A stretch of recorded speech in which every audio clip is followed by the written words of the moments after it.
तो दोस्तों एक गाना आया हुआ है पवन सिंह का, दिलवा ले जा रुमाल में, ऐसा ही है गाने का नाम और बहुत अच्छा ही गाना है। मैंने उस गाने को पूरा सुना है। वो गाना बहुत ही सुंदर बनाया गया है। उसका जो म्यूजिक है कलकतिया से मैच करता नज़र आ रहा है, मतलब लोग भी कह रहे हैं और है भी ऐसा। कलकतिया जो गाना था उससे मैच करता नज़र आ रहा है। बात करें गाना में सबसे अच्छा जो ट्यून है सबको दिल को भा रहा है। एक दिन के अंदर करीब 12 से 13 लाख व्यूज़ गया है एक दिन के अंदर।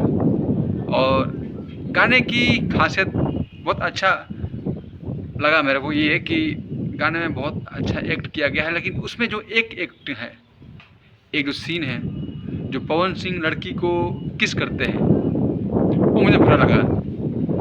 क्योंकि पवन सिंह का गाना जो है ना समाज के हर लोग सुनते हैं, समाज में माँ बहन बेटियाँ सब सुनती हैं और पवन सिंह को ये सब चीज़ से बचना चाहिए।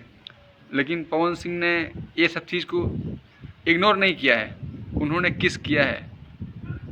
जो शादी के बाद पति पत्नी करते हैं पर्दे के अंदर में करते हैं, लेकिन आपने वीडियो पब्लिक किया है, पब्लिक लोग देखेंगे, तो उस चीज़ को आपको नहीं करना चाहिए था।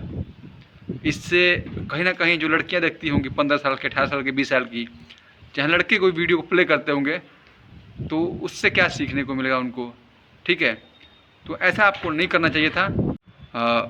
बाकी गाने की बात करते हैं तो गाने को हम 100 में 90% देते हैं। अच्छा गाना है, अच्छा फरमाया गया, अच्छा म्यूजिक बना है और अच्छा गीतकार ने लिखा है।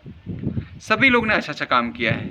इस गाने को और बेस्ट बनाया जा सकता था वीडियो के माध्यम से, ऑडियो के माध्यम से, लेकिन हाँ अब से 90% ये वीडियो सही है। 10% चूक रह गया है, कुछ गलतियां हैं, उसको नेक्स्ट टाइम से पवन सिंह सुधार लेंगे तो अच्छी बात है।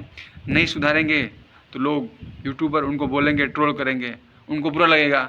इसीलिए कहता हूँ कि अच्छा काम कीजिए ताकि कोई लोग बोले ना। और आपका नाम तो पूरा वैल्यू है, आपका मार्केट में चर्चे हैं हर जगह, तो आपको तो और बेस्ट काम करना चाहिए था। बाकी धन्यवाद, नमस्कार। आप देख रहे हैं अर्जुन भोजपुरी 95 को। अगर मेरे यूट्यूब चैनल पर आप लोग नए हो तो प्लीज़ चैनल को सब्सक्राइब करके जाना। तो जय भोजपुरी, जय बिहार।